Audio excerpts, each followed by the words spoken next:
voltamos a apresentar no nosso Cultura Livre especial de final de ano e a gente recebe aqui a talentosíssima multiartista Luciene Carvalho. Boa noite, Luciene. Boa noite, Elô. Um prazer estar aqui com você e com seu público que só cresce. Amém. Luciene, conta pra gente aí Você agora é uma artista que está experimentando várias plataformas dentro das artes, né? Já vem de uma longa caminhada aí como poeta, militante artística e agora você entra para o teatro, começa a experimentar. Conta pra gente qual que foi essa motivação, né? 2 anos de pandemia e você seguiu firme aí, terminando o curso de direção teatral, experimentando isso. Elô, eu acredito que o mundo está num tempo em que, para poder atravessar o escuro do final do túnel, da grande virada planetária, só vai se dar se a gente florescer. É florescendo. E eu acredito que as pétalas do humano têm luz própria. Né? Não acredito que seja só empatia com o outro.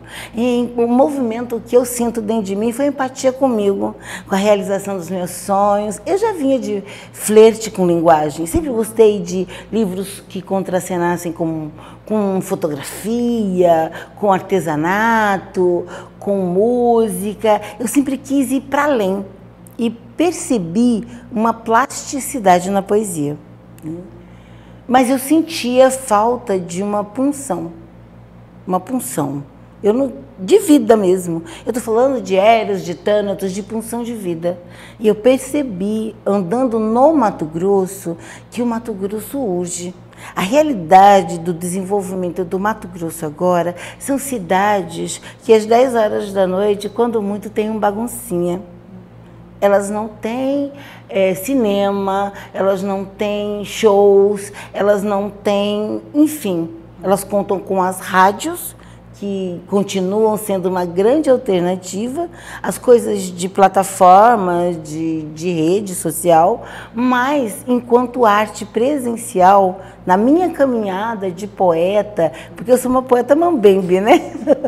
Então eu fiquei olhando o Mato Grosso e sentindo, mas de que forma? Eu deixo um livro, eu sei que eu planto livro. E eu percebi que tem um plantio literário muito forte feito no Mato Grosso. Mas e o vazio das cidades enquanto arte? E aconteceu no meu WhatsApp uma divulgação, não, vestibular para o curso de teatro. Aquilo foi aparecendo numa janela, 2 janelas. Na 3ª janela eu falei, é chamado. E eu compreendi que talvez a resposta que eu buscasse tanto estivesse no teatro. E eu acredito que esteja. Acho que a gente vai tratar disso com mais amplitude. Só que o teatro chegou na minha vida junto com a pandemia, Lu. Então, assim, a gente foi viver teatro digital. Foi criar uma possibilidade que eu acredito importantíssima, porque o mundo vai absorver o digital de forma perene, mesclado com o presencial.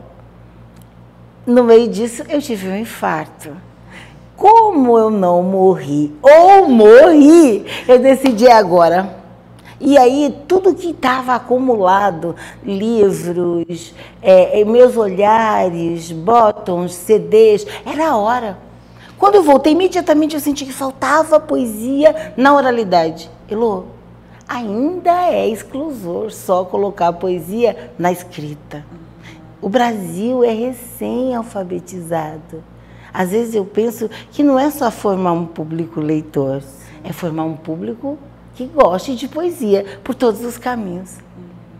E aí você traz a poesia para uma das suas estreias como diretora, né? Você já estreia em grande estilo no Festival Satirianas, que é um festival que é em São Paulo e é em Cuiabá, com o culminante, né, ao mesmo tempo.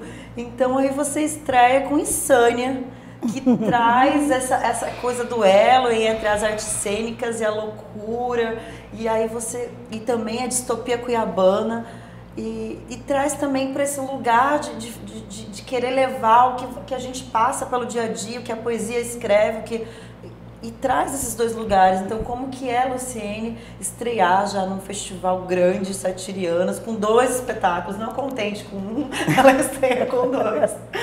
Eu sou muito insegura, muito insegura, mas eu tive uma formadora que disse para mim que eu ia ser uma boa diretora. Então, estudar e ser formada, Elô, por você, e aqui eu não sou uma pessoa de jogar confete, você ajudou muito na construção da minha segurança e autoestima.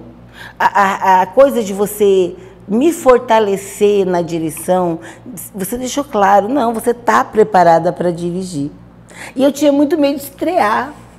Essa que é a onda. Eu tinha tanto medo de estrear que, como boa bipolar, eu já estreiei com 2. Vamos tratar de literatura e meio ambiente e a relação com o meio em que a gente vive, que é o chamado de distopia, do Juan Vieira. Foi uma oportunidade de trabalho coletivo encantadora de crescimento para mim. E o convite da Ricaele, que é uma grande atriz, para trabalhar monólogo. Eu sempre tive um encantamento por esse negócio de monólogo. Eu acho tão chique monólogo. Tem uma força de comunicação, porque o ator está tão só que ele linka com a plateia. E eu acho que a plateia, por vezes, ela se transforma numa grande onda só. Ela vibra numa emoção só. E é isso que eu busco. Eu sei que ainda precisa de afinação, e eu busco uma maturação. Estrear foi só dizer, começamos a mostrar ao público. Processo, né? Sim, sim. E eu descobri que eu sou perfeccionista e insatisfeita. Todo diretor, né? Ah, é? Que bom! Então é isso. A gente nunca está satisfeito. Eu sou diretora. Tá prontíssima. Eu quero mais. Eu quero mais. Tem mais e mais. Vai ter muito mais Insânia, porque, gente, que texto, que densidade.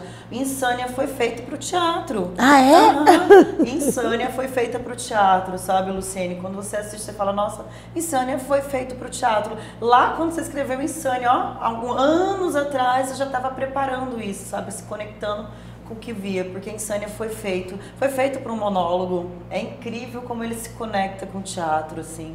É muito denso e, ao mesmo tempo, te traz imagens, te leva a lugares, a gente fica assim com aquela vontade de quero mais, sabe? Quero mais, quero saber mais, quero entender melhor. A gente está num momento muito de... O mundo entendeu que a velha história da normalidade, foi. Não tem mais. Não dá mais, depois de um mundo pandêmico, em todas as verdades checadas, em que não pode ter contato, em que nossos caminhos de família, nossos caminhos de relacionamento, nossos contatos com os corpos, tudo está em questionamento. O meio ambiente, a forma como as coisas são feitas, vendidas, vividas, os grandes eventos que geravam um dinheiro enorme para um grupo pequenininho de artistas. Assim, tem artistas, é importante que se diga, que estão no grande público. Mas tem artista, todo cotidiano, todo ligado na possibilidade do alcance. A arte não é só a arte que está na grande mídia.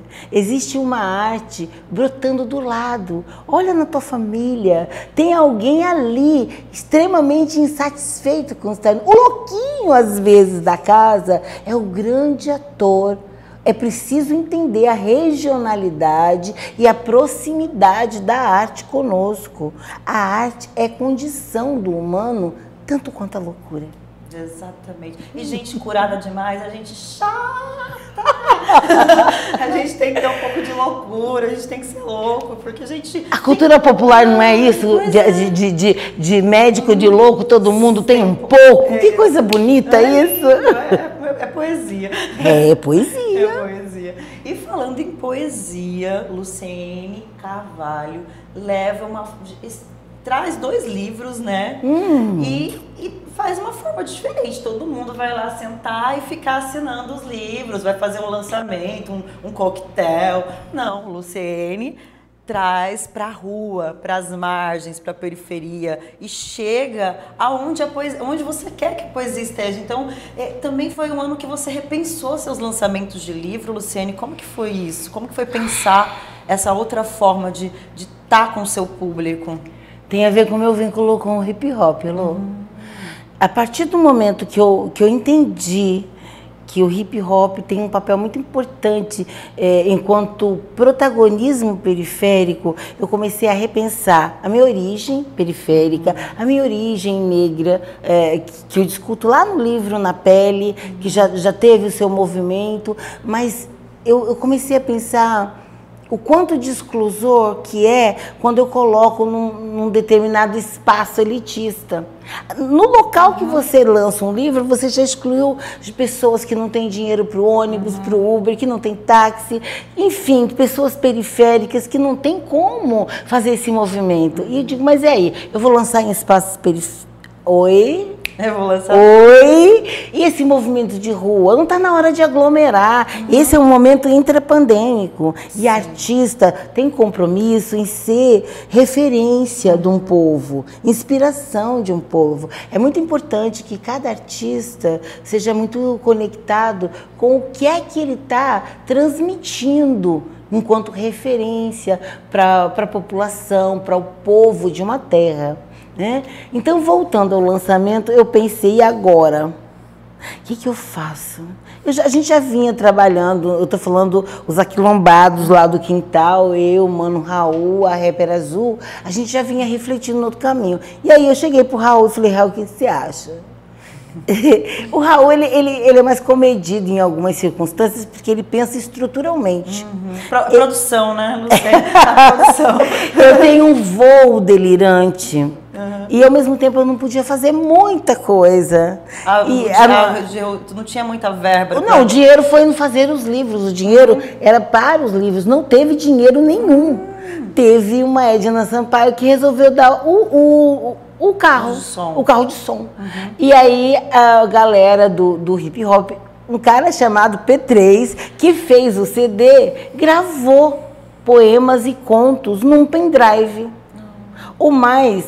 O gasto foi R$123 de tudo, com gasolina, com tudo. 4 carros de uma broderagem de gente mesmo, desses urgentes e necessários para a arte andar, os parceiros, vieram, a gente colocou umas gasolinas e se criou esse cortejo, porque foi um cortejo poético para a cidade. Né? Um namoro com Cuiabá que eu amo, amo, amo. E criou-se esse espírito poético. Então, vamos levar o pão poético. E vamos levar prioritariamente para a periferia. E não é bondade, é devolutividade. O dinheiro dos livros veio do imposto, que gera o dinheiro público. Todo o dinheiro de um governo vem dos impostos que o povo paga. Nada mais justo que artistas devolvam em produtos culturais e artísticos o que é pago com dinheiro público. É exatamente isso, né? E tá nesse lugar, e aí você lança os 12 contos e também o Gula d'Água. Gula d'Água fala de amor. Entrando na era, né, de aquário, saindo da era de peixes, a gente vai nesse lugar do amor, né? As pessoas falaram que não era revolucionário, sabe? Que eu trovejava. Eu acho que, Elô, falar de amor aos 17, aos 27 é normal. Mas uma mulher que caminha para os 57 e ousa desejar, amar, casar, tretar, é extremamente revolucionário. Muito revolucionário. E colocar num livro, né? Gula d'Água, né? Que água que é essa? Que sede que é essa? Você entendeu? Você entendeu? Que sede que é essa? Esse é da Aldir Blanc, estadual. 12 contos é um olhar sobre a Baixada Cuiabana, sobre os mistérios do não dito, sobre o recôndito, sobre aquilo que as famílias escondem. É meu segundo livro de prosa. Eu acho que esse, em algum momento, Luiz Marchetti disse que já quer filmar, não sei. Mas, acima de tudo, com esses 2 livros, eu realmente celebro um compromisso periférico. É o olhar do mundo visto. É um casal, em Gula d'Água é um amor periférico, é um amor de casal negro, é uma treta, é todo o diálogo de identificação com essa coisa do lugar de onde eu vim, que caracteriza a minha obra.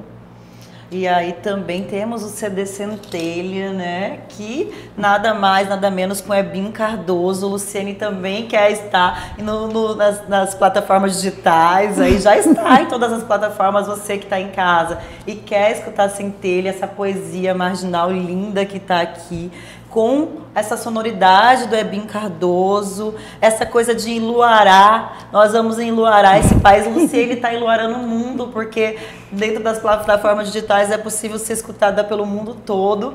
E como é que foi levar a sua poesia para algo sonoro, junto com o Ebinho Cardoso? Foi moderno. Ebinho está lá em Boston e aí ele criou inicialmente uma série de composições para a dona e autorizou que a gente trabalhasse isso. O CD Centelha, ele passeia por toda a minha obra. Eu selecionei, peguei tudo, falei, bem, isso aqui eu quero deixar nesse primeiro CD. Eu tinha muita vontade. Como eu te disse, a oralidade poética, ela urge. Porque o ouvido é dos órgãos, dos sentidos, o mais passivo. Por vezes as pessoas pensam que não gostam de poesia, mas às vezes elas têm dificuldade com leitura. Sim. E eu não culpabilizo, eu não acho que tenha que ser a ferro e fogo, porque o Brasil é um país que foi alfabetizado no Mobral, na década de 70. Então, e foi alfabetizado para trabalhar, para poder ler como que funciona as coisas práticas, operacionais. Maquinários, né? Exatamente. E em menos de 50 anos, você exigir que esse povo goste de poesia, a gente não pode pisar na autoestima do meu povo. E eu sou muito apaixonada pelo meu público. Eu tenho uma relação com eles muito estranha. Né? É como se eles habitassem o imaginário do meu lugar, junto com os meus ancestrais. Eles existem em mim. E eu penso que quem tem que formar a palatabilidade poética sou eu. Eu penso que o escritor precisa se mover do lugar.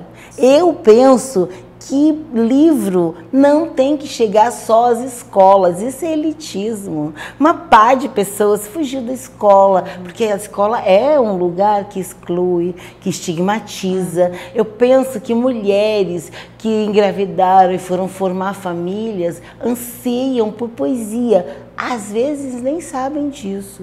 Então esse olhar de que o livro precisa chegar na escola é uma coisa que eu concordo. Os livros precisam chegar na escola, mas a poesia precisa chegar nas almas, nos corações, no cotidiano. Né? Eu sei que meu discurso não é afinado com a propositura dos escritores. Eu peço perdão se eu estiver ofendendo alguma política literária. Mas, na real, eu acho que a gente tem que parar de cobrar só público leitor. Eu acho que a gente tem que entender que a poesia é outra coisa. A gente tem que pedir tempo para as pessoas. Tempo, essa coisa rara que não se devolve para a alma, para coisas da poesia. Não é 8 horas para dormir, 8 para trabalhar e outro para o resto das coisas. Não. A gente tem que repensar a distribuição de tempo. As pessoas precisam ter tempo para as coisas da alma. Poesia é coisa da alma. E é por isso que eu estou fazendo esse movimento em direção ao ouvido dos meus ouvintes, apreciadores, encantadores, seguidores. E acho até que eu vou me mover um pouco mais em direção às redes sociais. Estou pensando. Precisa, sim. Gente, assim, a gente fica aqui assim apaixonado pela poesia da Luciene. Essa mulher, ela transcende. E convido vocês para ficar com a gente para o último bloco aqui com mais Luciene Carvalho, que a gente vai falar do primeiro filme, né, dela, que está aí já na Prime Videos, já foi estreado. Então fique com a gente no último bloco aqui do Cultura Livre. Já.